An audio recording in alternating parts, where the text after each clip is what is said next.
যারা শীর্ষ সন্ত্রাসী আছে তাদের বিরুদ্ধে এবং পাশাপাশি অন্যান্য সন্ত্রাসী যারা আছে সমস্ত সন্ত্রাসীদেরই আমাদের আইনের আওতায় আমরা নিয়ে আসব এবং আমরা সব বিষয়ে আমাদের মনিটরিং অব্যাহত রয়েছে। আইন শৃঙ্খলা বিষয়ে আপনারা যেটা বললেন আমরা তা খতিয়ে দেখব এবং আমরা কিন্তু প্রতিনিয়তই আইনের প্রতি শ্রদ্ধাশীল এবং আইন শৃঙ্খলা যাতে স্বাভাবিক থাকে, জনগণ যাতে স্বস্তিতে এবং শান্তি থাকতে পারে সেই দিকে আমরা বিশেষ নজর দিচ্ছি। কোনো সন্ত্রাসী আমাদের আইনের আওতা থেকে রক্ষা পাবে না, সে পিচ্চি হেলাল হোক, সে ইমন হোক, যেই হোক, আমরা আমাদের চেষ্টা অব্যাহত রেখেছি। আইনের আওতায় আমরা অবশ্যই তাদেরকে নিয়ে আসব।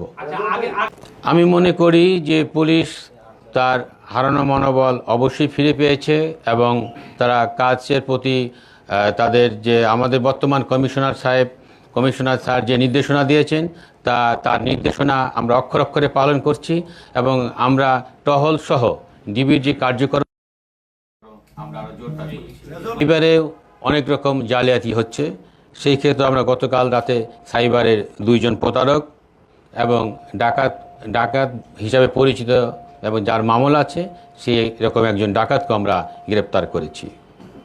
তো সর্বক্ষেত্রেই আমাদের একটা মেসেজ হচ্ছে, শুধু ঢাকা মহানগরী শান্তি শৃঙ্খলার পাশাপাশি সারা বাংলাদেশে আমরা চেষ্টা করে যাব শান্তি শৃঙ্খলা রক্ষার জন্য, বর্তমান সরকারকে সহায়তা করার জন্য, সরকারের নির্দেশাবলী পালন করার জন্য।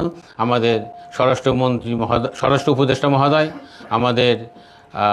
আমাদের মাননীয় প্রধান উপদেষ্টা মহোদয়ের সহকারী খুদাবক্স চৌধুরী স্যারের নির্দেশ, আইজিপি স্যারের নির্দেশ এবং সর্বোপরি আমাদের অভিভাবক ডিএমপির কমিশনার স্যারের নির্দেশ মোতাবেক আমরা কাজ করে যাচ্ছি।